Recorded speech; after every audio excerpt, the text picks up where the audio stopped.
그 삼성에서 아주 야심작을 하나 했는데 그게 갤럭시 노트 7입니다. 그래가지고 이게 갤럭시 노트 7 2016년 딱 10년 전 8월 19일 날 이게 이제 삼성에서 아주 뭐 최선을 내서 제품을 만들어내서 모양도 이전과 다르고 딱 아주 최신품을 만들어냈는데, 근데 만든 지 얼마 안 돼가지고 우리나라에서 이 전화기가 폭발을 해버린 거예요. 전화기가 한 대, 그 여자분이 있는데 마침 이제 이불 위에 늘 이렇게 있다가 그날따라 탁자 위에 놓고 잤는데 이게 불이 나버린 거예요. 이불이 있으면 큰일 날 뻔했죠. 그래가지고 이게 이제 뉴스에 나오고 떠들썩해서 그러다가 또 다른 데서 또 폭발이 일어나고, 그리고 이제 전 세계에서 또 다른 데서 또 뭐 유럽에서 또 하나 일어나고, 그래가지고 이제 8번째인가 9번째 이제 이 폭발했다는 소식이 들었을 때 삼성에서 큰 결단을 하게 됩니다. 그게 뭐냐면 리콜이 리콜.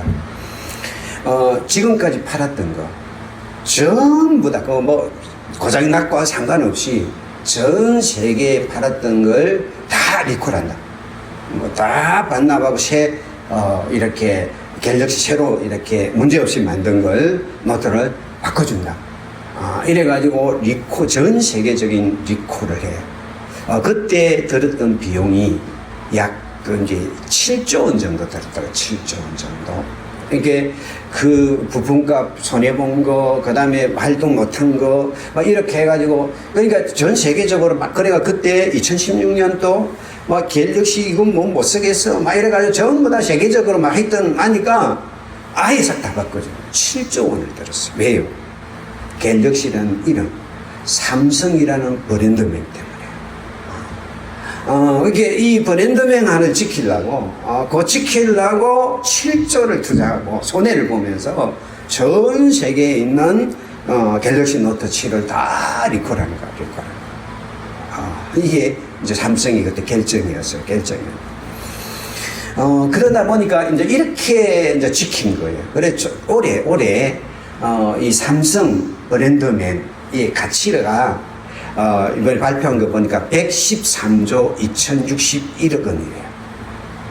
이 삼성이라는 이 브랜드명의 이 명의 가치가, 그래서 전 세계의 모든 기업이 오히려입니다. 그러니까 내가 그 손해를 안 보려고 뭐 그럴 수 있는 거지 막 하고 막 그랬으면 아마 지금 갤럭시라는 이름이 없을 거예요. 7조를 들어서라도 7조를 손해를 봐서라도 우리 이름을 지켜야 되겠다.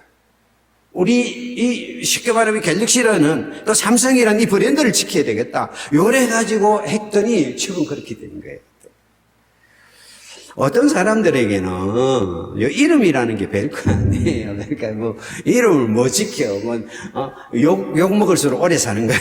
이런 사람도 있어요. 욕 먹을수록 오래 살아. 장수해. 나 욕하는 거, 나에 대해 욕하는 거 아무렇지도 않아. 이런 사람이 있는가 하면, 어떤 사람은 이름 때문에 7조를 손해를 보고도 그 이름을 지키는 사람. 우리 하나님은 어떤 분이냐? 하나님은 어떤 희생의 대가를 지불하고도 당신의 이름을 지키는 분이에요.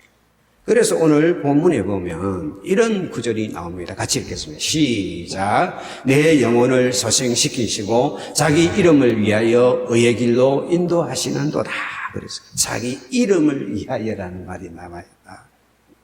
지난주에 양은 아무것도 할 수 없다고 그랬어요. 양은 무력하다고 그랬어요. 그런데 양은 무력하고 할 수 없는데 양이 유일한 무기고 유일한 방어책이고 유일한 자기의 지킬 수 있는 게 뭐냐면 목자라는 거죠. 이 양 같은 우리 인생에게 가장 큰 백이 되고 가장 큰 힘이 되고 가장 큰 위로가 되는 것은 하나님이 나의 목자라는 거예요. 그러니까 하나님은 어떤 목자냐? 자기 이름을 거는 목자라. 나는 너의 목자야. 그래, 난 목자야. 이런 정도로 만족하는 분이 아니라, 너는 내 양이야. 나는 너의 목자야. 하고 관계를 설정했을 때, 우리를 양으로, 당신이 우리의 목자가 되어서 우리를 돌보기로 결정했을 때 하나님은 당신의 이름을 거는 목자다. 삼성이 7조라는 손해를 감수하면서 자기의 브랜드명을 지키려고 그 장사꾼의 그 어떤 본능이에요. 본능. 이게 지금 7조를 손해를 보느냐, 아니면 우리의 이름을 지금 없애느냐, 여기에서 아주 상업적인 감각이 아니다. 7조를 투자해도 우리 이름을 지켜야 돼. 요게 좋은 판단이었다. 하나님은 당신의 이름을 걸고, 할렐루야, 자기 이름을 위하여, 할렐루야, 자기 이름을 위하여 우리를 돌보기로, 우리의 목자가 되기로, 나는 너에 대해서 내 이름을 걸고 나는 너를 지킬 거야. 나는 내 이름을 걸고 너를 내 양 삼을 거야 하면서 나의 목자가 되시는 분이 하나님이라. 할렐루야. 그래서 이 양과 목자는 특별해요. 여러분, 이 양은요, 아무것도 못하기 때문에 양이 잘못되면 다 뭡니까? 모든 게 목자 책임이에요. 양이 잘못됐는데, 그 양 잘못됐는데 욕하는 사람 아무도 없어요. 목자가 양을 어떻게 돌보지 못했기에, 어떻게 하고 다 목자. 이게 하나님이 나의 목자가 된다는 말은, 그게 당신의 이름을 걸었다는 것은, 우리 인생에게, 우리의 삶에 하나님의 이름을 걸었다. 목자라는 명예를 걸었다. 이게 얼마나 놀라운 거죠. 여호와 나의 목자가 그냥 있는 게 아니라 자기 이름을 위하여 자기 이름을 걸었다. 그러면 목자인 하나님은 자기 이름을 걸고 우리를 어떻게 해주시느냐, 오늘 두 가지 부분을 은혜를 나누려고 합니다. 첫 번째가 자기 이름을 걸고 양인 우리를 목자가 돌보는데 어떻게 돌보냐면 우리의 영혼을, 양인 우리의 영혼을 소생시킨다. 이 소생한다는 말이 무슨 이야기예요? 우리 심폐소생술 있죠. 이 소생하는, 이게 쉽게 말하면 생명이 없는 대상을 생명이 있도록 막 생명을 불어넣어가지고 회복시키는 걸 소생술이라고 그래요. 하나님은 당신의 이름을 걸고 우리의 영혼을 소생시킨다. 이 말은 무슨 이야기냐면, 소생시킨다는 말은 뭡니까? 소생이 필요한 상태가 있다는 거예요. 지금 양이 주님이 목자가 되어서 당신의 이름을 걸고 우리를 돌보는데 우리의 영혼이 지금 막 소생술을 소생하지 않으면 안 되는 상태의 양의 우리의 모습이 있다. 이게 전제됩니다. 아무한테나 소생술 안 하죠. 그냥 멀쩡하게 있는데, 야, 소생술 하겠다 이러면 미쳤냐. 그래서 뭐하냐 이러잖아요. 소생술은 누구한테 합니까? 지금 내가 심폐소생술을 안 하면 죽을 수밖에 없는 대상에게 하는 게 소생술이에요. 할렐루야. 그 양들은요, 이렇게 뒤집어질 때가 있대요. 잘 뒤집어진대요. 이 뒤집어진 양을 이제 캐스트 쉽이라 이렇게 부르는데요. 이제 양이 이렇게 이 신체 구조 자체가 다리가 짧고 몸이 크다 보니까 조금 잘못하면 이렇게 뒤집어져 버린 거예요. 이 한번 뒤집어지면 절대로 혼자서는 못 일어나요. 아무리 발부둥을 쳐도, 왜냐하면 발은 잡지, 이 몸은 길지, 이러니까 이게 한번 뒤집어지면 못 일어나는. 그래서 이 양을 치다 보면 양이 뒤집어져 버려요. 그러면요, 이 뒤집어지면 이 위에서 가스가 나와가지고 이 가스가 그 온몸을 배나 이쪽으로 가고 몇 시간 내에 죽는데, 지치게 죽는다. 또 양이 뒤집어져가지고 막 부둥을 치면, 짐승은 배가 제일 부들부들 하거든요. 이러면 이 야생 동물에게는 이거는 아주 먹이에요. 완전 먹이에요. 완전 이렇게 막 하는 거예요. 그 양이 이렇게 뒤집어질 때, 나는 이 뒤집어지는 게 약한 양이 넘어지는 줄 알았어요. 이게 약한 양도 넘어지는데, 실제로 털이 복실복실하고, 그 다음에 뭔가 좀 임신을 했거나 아니면 이렇게 몸이 비례해진 양들이 잘 넘어진대요. 그 목자가 이렇게 양을 치다가 한 마리 안 보인다? 그러면 100에 99가 이렇게 뒤집어진다. 우리의 인생도 똑같습니다. 약한 사람은 뒤집어지는 게 아니라, 연약한 사람은 뒤집어지는 게 아니라, 잘난 사람도, 대단한 사람도 그 인생이 뒤집어질 때가 있어요. 한번 뒤집어지면 스스로 일어나기가 힘들어요. 발부둥을 쳐도, 막 몸부림을 쳐도 이게 잘 안 일어나져요. 이게 숨쉬기도 힘들어지고요. 그냥 견딜 수 없는 견딜 수. 우리 송 권사님 지금 하고 난 후에 지금 마음이 뒤집어졌어, 지금. 일어나지도 못하고, 그냥. 잘 다니시던 분이, 하고, 이런 분이, 밥도 먹고, 누워가지고, 일어나지도 못하고, 마치 뒤집어진 거죠. 그 다윗도 자기 인생이 뒤집어질 때가 있어요. 그가 승승장구하다가, 사울이 시기하고 질투해가 도망다니죠. 도망다니다가, 나중에 어디까지 갑니까? 그 블레셋 땅까지 가잖아요. 블레셋 땅까지 갔는데, 누가 알아봐요. 이거 우리 골리앗 죽인 사람. 그러니까, 이제 죽게 됐어. 그러니까 갑자기 다윗이 침을 질질 흘리면서 문에다가 그냥 거적거적 하면서 미친 척을 하거든요. 그게 완전 뒤집어져. 그때 다윗이 이렇게 고백하는. 같이 시작. 나의 영혼이 번민하고 정일토록 마음에 근심하기를 어느 때까지 하오며 내 원수가 나를 치며 자랑하기를 어느 때까지 하리. 나의 영혼이 번민하고 종일토록 마음에 근심하기를 하나님 어느 때까지 내가 해야 됩니까? 내가 나의 원수들이 나를 치면서 자랑하는 이 소리를 언제까지 내가 들어야 됩니까?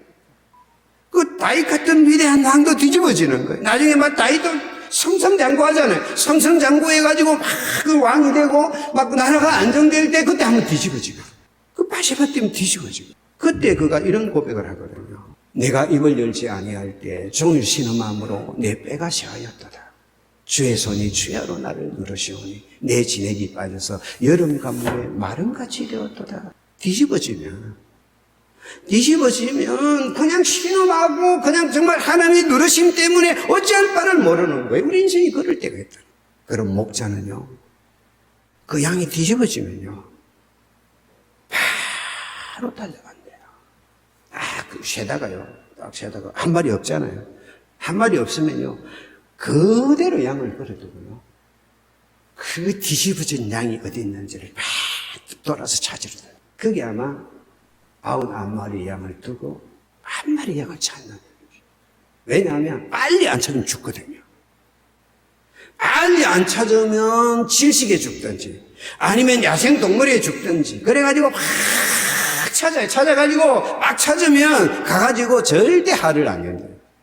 이 가슴을 이렇게 잘 쓰다듬어 주고요. 쓰다듬어 주고 그리고 옆으로 눕힌대요. 그리고 이 피가 안 통하잖아요. 뒤집어져가 아래 있으면 피가 안 통하잖아요. 그 다리를 계속 피가 돌 때까지 주물러줍니다. 주물러줘가지고, 그래가지고, 다리 어느 힘이 생기잖아요. 그 옆에서 그래가지고, 그걸 옆에서 쫙 해갖고, 이렇게 세워가고, 자기 발로 걸어갈 수 있도록 해. 이게 소생시킨다는 거예요. 우리의 인생이 뒤집어질 때, 우리의 목자는 정말, 너 왜 그래? 왜 나를 안 보고 넘어져? 왜 부주의해서? 이렇게 하지 않아요. 소생시킨다. 이 소생시킨다는 말이 굉장히 강력한 단어예요. 문법적으로. 그래서 그냥, 이런 정도가 아니라, 소생이 아니고, 이게 강력한 단어인데, 반복적으로 완전히 회복할 때까지 우리를 소생시키는 분이 우리의 목자인 줄 믿습니다. 같이 한번 보겠습니다. 시작.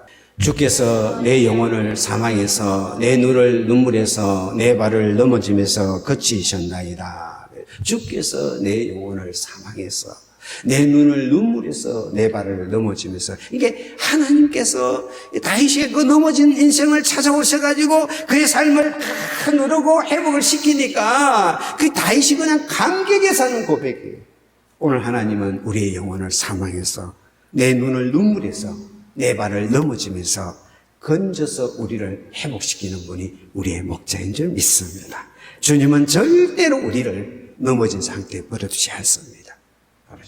목자의 이름을 걸고 당신의 명의를 걸고 넘어져 정말 신음하고 있는 정말 어찌할 바를 모르는 정말 희망이 없어서 나는 이대로 죽을 것 같은 절박함 속에서 신음하고 있는 우리를 찾아오셔서 우리를 그 사망에서 눈물에서 우리를 건져서 회복시키는 분이 우리 주님인 줄 믿습니다.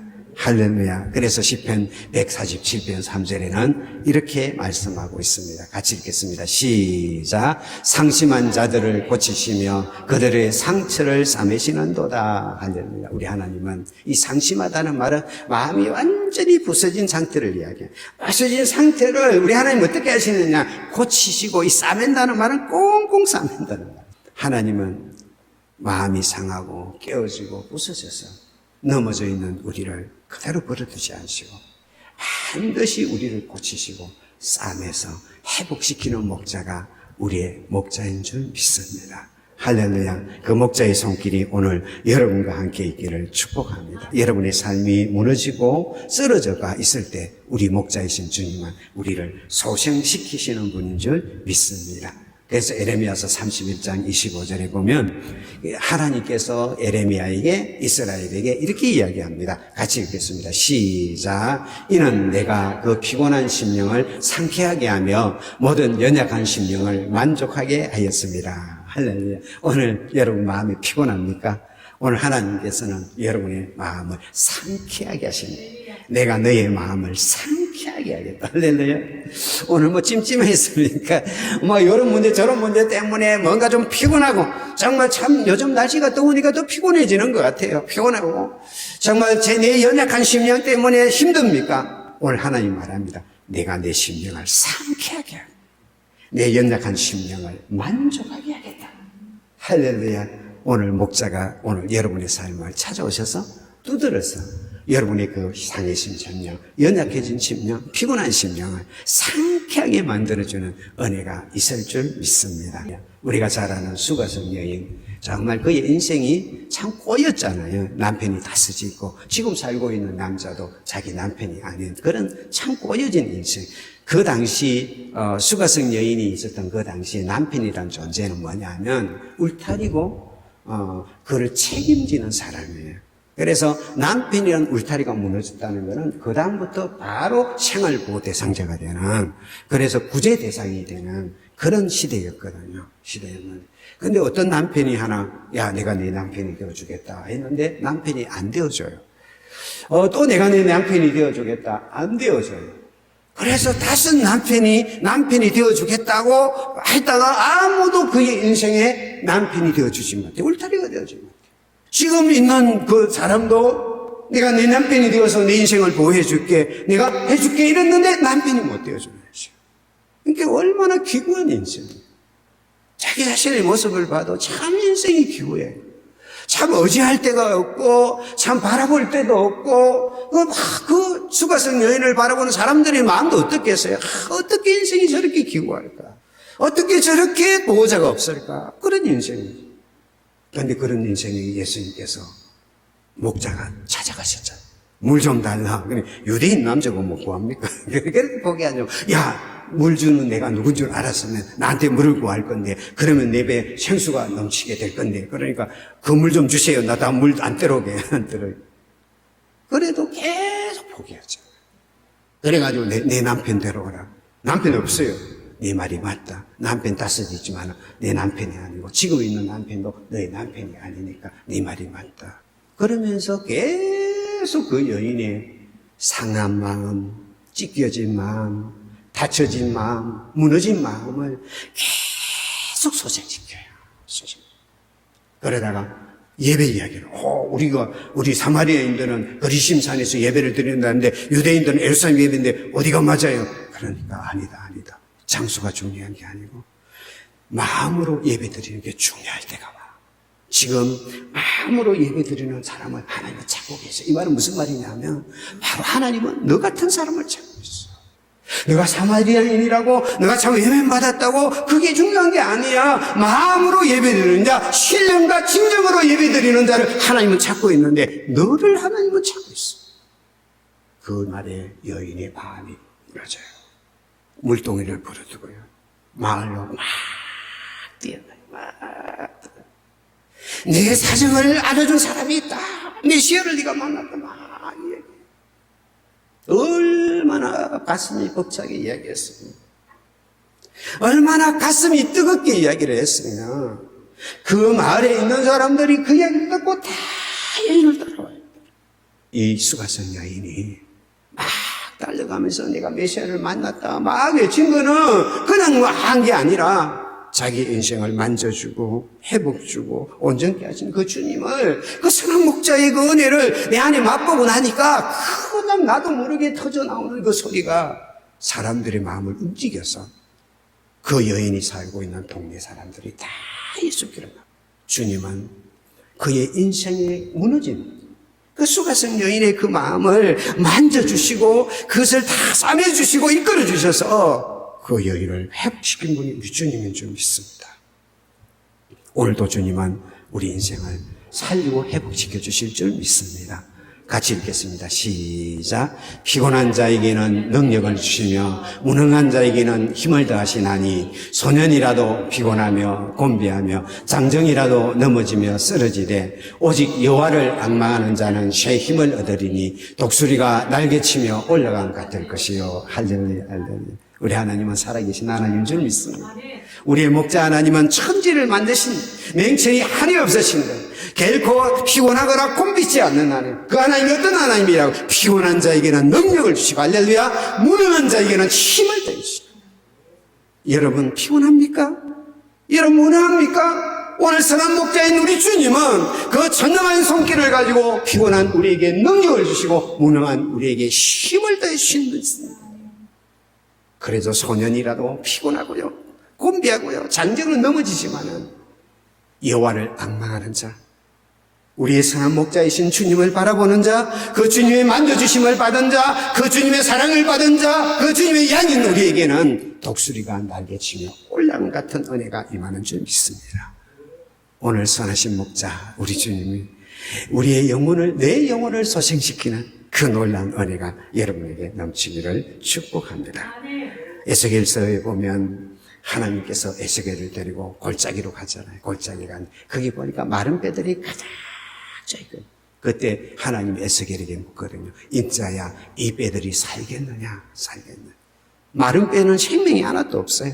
다 버석거리고요. 거기는 다 그냥 매매가고 희망이 아무것도 없는 그 모습이에요. 살겠느냐? 그때 하나님께서 대원하게 해가지고 이 뼈들에게 내가 명령해라 하고 명령하니까 그 마른 뼈들이 다 살이 입혀지고 살아가지고 큰 군대가 되는 환상을 보여주면서 하나님이 에스겔에게 뭐라고 말하느냐 하면 이 뼈는 이스라엘이다 그랬어요. 지금 저 이스라엘이 70년 동안 포로가 되어서 넘어져가지고 나는 희망이 없다, 나는 돌아갈 희망이 없다, 내 생명이 없다고 이야기하는데 선한 목자인 나는 그들이 저 마른 뼈처럼 보이는 저들이라 할지라도 나는 그들을 큰 군대로 회복시킬 수 있는 하나님, 그걸 네가 전하라 말했어요. 오늘도 마찬가지예요. 내 영혼이 저 마른 뼈처럼 서거릴 때가 있고 어느 순간인가 기쁨이 사라져버리고 어느 순간인가 감정이 메말라버리고 어느 순간인가 평안이 없어져 버리고 어느 순간인가 재미가 없어져 버리고 어느 순간인가 인생을 살 가치가 없어져 버리고 그냥 마른 뼈가 서걱거리는 것처럼 내 영혼이 그냥 마른 뼈처럼 서걱거릴 때가 있거든요. 기도를 해도 그냥 공중에 그냥 대고하는 것 같이 여겨져. 예배를 들어도 그냥 나는 공중에 떠가지고 드리는 것처럼 예배를 드려줘. 하나님 불러도 옛날에는 내 가슴으로 다가왔던 그 하나님이 저 구만리 장천에 멀리 떨어져 있는 것. 내 인생에 좋은 일이 없을 것 같고 행복한 일이 없을 것 같고 기쁜 일이 없을 것 같은 게 마른 뼈 같은 상태거든.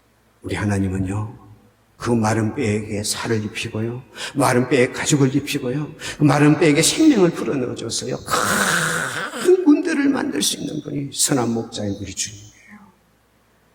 오늘도 하나님은 내 인생을 찾아오셔서 내 영혼을 소생시키는 줄 믿습니다.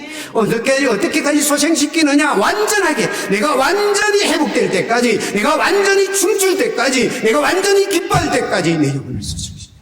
한번 일으켜가지고, 양을 일으켜가지고, 야, 걸어봐. 픽 쓰러지니까, 야, 그것도 뭐, 이게 아니라, 양이 완전히 걸을 때까지 반복해서 이렇게. 반복에 또 양이 주저앉으면 또 다리를 주물러가지고 또 일으키고 또 주저앉아가지고 완전히 자기 발로 걸어갈 때까지 반복해서 회복시켜요.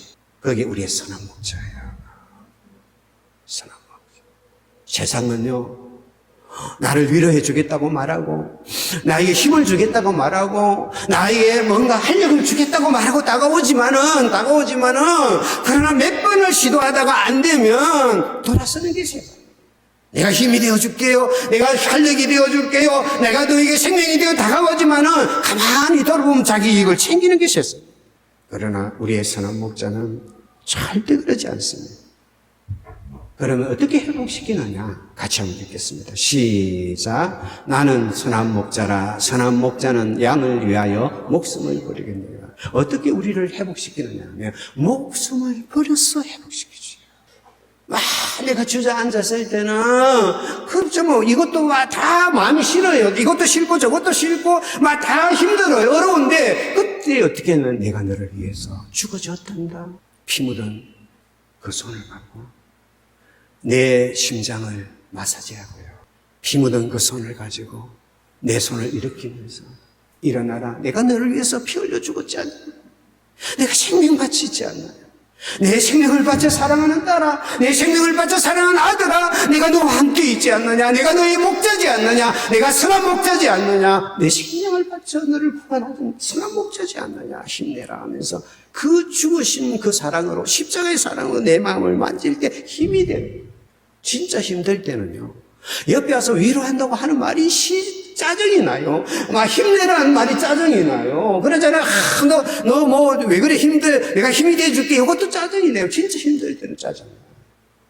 그때요, 그렇게 말하지 않고 피 묻은 손 갖고 가만히 내 손을 잡아주는 거. 못자국 난 그 손발을 가지고 가만히 나를 품어주시는 그 사람. 그냥 가만히 있어도 힘이 되고 위로가 되는 거예요. 우리가 회복되는 것은 십자가의 은혜와 사랑 때문인 줄 믿습니다. 할렐루야. 그 카이강의 다리라는 영화가 1957년도 나온 영화예요. 이거 실화를 바탕으로 한 건데요. 그 어니스트 고든이라는 이 사람이 자기가 경험한 것을 책으로 썼고 그게 이제 영화로 나온 건데, 2차 대전 때 이 어니스트 고든이라는 사람이 포로가 됐어요. 일본군 포로가 됐어요. 일본군들이 그때 포로를 다 데리고 태국에서 포로 수용소에서 뭘 했느냐 하면 그 철로 작업을 했어요. 철로 작업에다가 이 포로들을 동원을 시켰어요. 동원을 시키다 보니까 더위가 50도가 넘고 독충 벌레가 있는 데다가 거기서 노동을 시키니까 너무 힘든 거예요. 그러다가 안 되면 누가 지치잖아요. 그러면 일본 감시행들이 그 자리에서 죽을 정도로 패고 또 말을 안 듣면 그 자리에 참수를 했거든요. 그러니까 이 고통 속에 이 사람들이 하다 보니까 처음에는 이 사람들이 잘 지켰는데 이게 계속 반복이 되다 보니까 어느 순간이니까 자기들이 짐승이 되더래요. 그러니까 자기 동료를 밟아서라도 내가 살아야 돼요. 그러니까 이게 너무 힘드니까 동료를 그래가지고 전부 다 상대방을 짓밟고, 그래서 이제 어니스트 고든이 그러냐, 우리가 살고 있는 게 지옥이다. 서로 동료를 밟아서라도 내가 살아야 돼. 동료를 지옥으로 던져서라도 내가 살아야 되겠다. 이렇게 해가지고 완전 이제 그렇게 된 상황인데, 어느 날 기적 같은 일이 하나 벌어졌어요. 그때 이제 어니스트 고든이 백혈에 걸리고, 그 다음에 말라리아에 걸리고, 이래가지고, 마지막, 이제, 이가 시체다 이래가지고, 이제 시체들, 이제 죽을 사람들만 던지는 막사에다가 던져 놓은 상태예요. 던져 놓은 상태인데, 그래서 자기가 이제 자기 부모님에게 마지막 편지를 이제 내 아들이 입간데, 이때 무슨 일이 하나 벌어졌느냐 하면, 작업을 하다가, 이제 작업을 마칠 때쯤 됐는데, 이 일본 감시병들이 삽을 이렇게 딱 하는데, 삽 한 자리가 비은 거예요. 누가 삽 훔쳤어. 그래가지고, 이 감시병들이 이제 총을 갖다 대면서 안 넣으면 다 죽여. 이래가지고 하니까 제일 첫 번째 사람을 너 가져갔지. 안 돼. 방아쇠를 땡기려고 하니까 그때 한 병사가 앞에 제가 그랬습니다 하고 딱 나온 거. 그러니까 너가 그랬어. 그러니까 바로 개머리가 머리를 빡 때린 거예요. 빡 쓰러졌는데 또 딱 일어 차려 자세를 하면서 딱 한 거예요. 그리고 이 일본 병사가 더 화가 난 거예요. 그러니까 몇 번 때리니까 축 늘어져 버려요. 죽은 거죠. 그런데도 이 일본군 감시병들이 분이 안 풀려갖고 죽은 시체를 막 때린 거예요. 그리고 저녁이 돼가지고 그 동료들, 포로 동료들은 동료 시체를 이제 가져오고 그래가지고 숙소로 돌아왔는데 숙소에 돌아와가지고 다시 한번 검사를 하니까 삽 개수를 잘못 센 거예요. 삽이 없어지지 않았나. 그 일본 그 감시병들이 개수를 하면서 하나를 착각한 거예요. 돌아와서 계산해 보니까 삽 숫자가 맞는 거예요. 이게 수용소의 소문이 쫙 퍼졌어요. 그때 이 포로 수용소들이 머릿속에 떠오른 구절이 요한복음 15장 13절. 친구를 위하여 목숨을 버리는 것보다 더 큰 사랑이 없나니. 그 친구는 자기가 안 가져갔는데도 불구하고 그 앞에 위협 당한 걸 살리려고 그 앞에 나서가지고 죽은 거예요. 그 사랑 앞에서 그 수용소에 있는 분위기가 완전 그다음부터 바뀌었어요. 포로들이요. 자기보다 다른 사람과 챙겨주기 시작을 했고요. 그 다음에 어니스턴 고든이 지금 있잖아요. 있으니까 그 이전에 같으면 막 갈 건데 밟아버리고 죽다 할 건데 이제는 자기 먹을 거 남겨갖고 그 병 있는 먹여주고요. 그리고 어떤 병사는요 더 죽을 것 같으니까 가다가 넘어가면 총살 당하거든요. 당하는데요. 그 위험을 파고 바깥에 나가서 의약품이랑 막 구해와가지고 막 먹이고 이래가지고 어니스턴 고든이 회복이 돼요. 그리고 난 후에 나중에 이제 이렇게 연합군이 성대가 들어와요. 연합군이 딱 들어와서 딱 보니까 포로들이 막 행패했거든. 연합군들이 너무 화가 나가지고 그 간수들을 다 죽이려고 딱 하니까 그때 그 포로들이 그 간수들을 앞을 막았어요. 여기서 끝내자. 우리는 용서했다. 우리는 이들을 용서했으니까 여기서 끝내자. 이래가지고요. 그 포로들이 그 일본군 간수들을 살린 거예요. 이걸 보고 어니스턴 고든이요. 너무 감동을 받아가지고요. 예수를 믿게 됐어요. 무신론자가 예수를 믿게 되고요. 그리고 제대를 하고 난 뒤 목사가 되고요. 그 목사가 돼가 자기 그 경험을 카이강의 다리라는 그 책을 써서 그게 영화가 돼요. 뭐가 무너진 인생을, 뭐가 삭막해진 인생을, 뭐가 강팍해진 인생을 회복시킬 수 있겠습니까? 바로 십자가의 사랑. 내가 너를 위해서 죽어줬다. 내가 너를 위해서 내 생명을 바쳤다. 무너져 있는 내 인생을 다가와서 그 십자가에 못 박힌 손으로 나를 품어주시고 안아주시는 그 사랑 앞에서 우리가 온전하게 소생되는 줄 믿습니다. 할렐루야, 할렐루야. 그 은혜가 여러분에게 있기를 축복합니다. 우리가 잘 아는 옛날 찬송가가 511장이죠. 예수를 더욱 사랑, 예수를 더욱 사랑. 이걸 지은 분이 엘리자베스 트렌티스라는 분인데 사모님인데 이게 이제 1876년도에 이제 결혼 한 11년째 되는 날에 그때 전염병이 돌았죠. 그래 아들이 둘이 있었는데 아들 둘이가 전염병으로 죽은 거예요. 그래서 아들을 묻어놓고 돌아와가지고 이 이해가 안 되니까 하나님 앞에 그냥 엉망하고 막 울고 있는데 하나님 음성이 들려요. 딸아 아프냐? 하나님 아픕니다. 힘듭니다. 나도 너를 위해서 그 십자가에 아들을 죽일 때 그렇게 슬프고 아팠단다 하는 음성을 들었어요. 그때 트렌티스가 그 앞에서 무릎을 꿇고 울면서 나는 지금까지 기쁨을 찾았지만 나는 기쁨이 나의 희망이 되고 행복이 됐지만 이제는 주 예수 당신이 나의 행복이 되기를 원합니다 하고 그 고백으로 쓴 시가 그 찬송이에요. 우리 한번 불러봤으면 좋겠는데 314장 내 구주 예수를 더욱 사랑.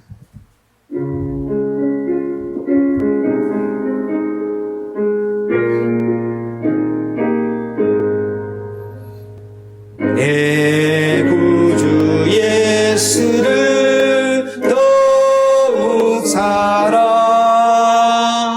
엎드려 비난마 들으소서. 내 진정 소원이 내 구주 예수를 더욱 사랑 더욱 사랑. 이전엔 세상 나 기뻐서도 지금 내 길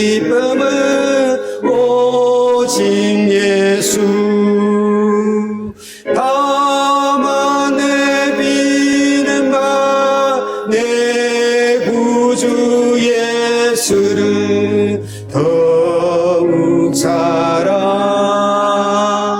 더욱 사랑 이 세상 떠날 때 찬양하고 숨질 때 아는 말 이것일세 다만 내비는 말 내 구주 예수를 더욱 사랑 더욱 사랑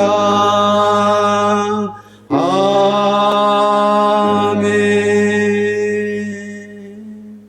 선한 목자 우리 하나님은 당신의 이름을 걸고 양 하나인 우리 하나하나가 절대로 넘어져서 무너져서 그 가운데 소멸되어 가는 걸 절대 용납하지 않습니다.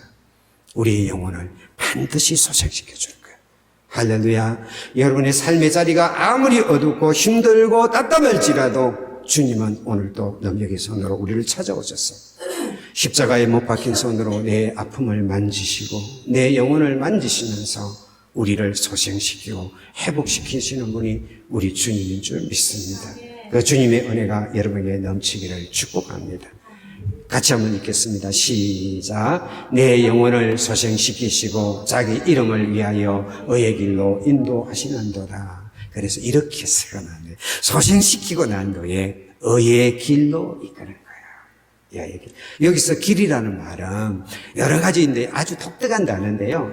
이 수레바퀴가 계속 같은 가잖아요. 계속 가다 보면 그래서 단단해진 길을 여기서 길이라는 이 단어의 의미예요. 그래서 이제는 미끄러지고 진흙탕에 넘어지고 이제는 안 쓰러지도록 하나님의 성품에 맞는 흔들리지 않는 길을 우리에게 열어서 그 길로 걸어가게 만드신 우리 주님인 줄 믿습니다. 이제는 이 길을 걸어가. 네가 옳다고 생각하고 네가 좋다고 생각하고 내게 행복이 된다고 생각했던 그 길 걸어가다가 너 넘어졌지 않느냐, 쓰러졌지 않느냐, 낙담했지 않느냐, 힘들지 않느냐, 그러지 말고 이제는 내가 힘을 주니까, 이제 내가 회복시켜주니까 이제는 일어나서 내가 준비한 이 길을 걸어가. 이게 의의 길이에요. 이게 말씀의 길이에요. 예수님이 걸어갔던 길, 우리의 신앙의 선배들이 걸어갔던 길, 그 말씀의 길을 우리를 인도해 가시는 거예요. 할렐루야, 할렐루야. 이제 주저앉지 말고요. 주님의 손 함께 붙잡고 그 의의 길로 걸어가는 여러분과 제가 되기를 축복합니다. 말씀 하나 보도록 하겠습니다. 시작. 나를 기가 막힐 웅덩이와 수렁에서 끌어올리시고 내 발을 반석 위에 두사 내 걸음을 견고하게 하셨도다. 이제 우리를 건져 올리신 주님이 우리 발이 흔들리지 않도록 견고하게 말씀의 길에 세워서 말씀의 그 길에 우리를 세워서 이제 우리를 이끌어갈 줄 믿습니다. 언제까지 주님 나라 갈 그날까지 우리가 걸어가는 여러분과 제가 되기를 축복합니다. 기도하겠습니다. 사랑하는 하나님의 은혜를 진심으로 감사를 드립니다. 우리가 걸어가다 때로는 넘어지고 쓰러질 때가 있습니다. 주님은 당신의 이름을 걸고 양인 우리가 넘어지고 쓰러진 상태 그대로 주저앉기를 결코 원치 않으시고 반드시 우리를 소생시켜서 반드시 우리를 회복시켜서 우리를 의의 길로 걸어가게 만드시는 줄 믿습니다. 그 주님 바라보고 의지하고 당당히 걸어가는 한 주간이 되게 하옵소서. 예수님 이름으로 기도합니다.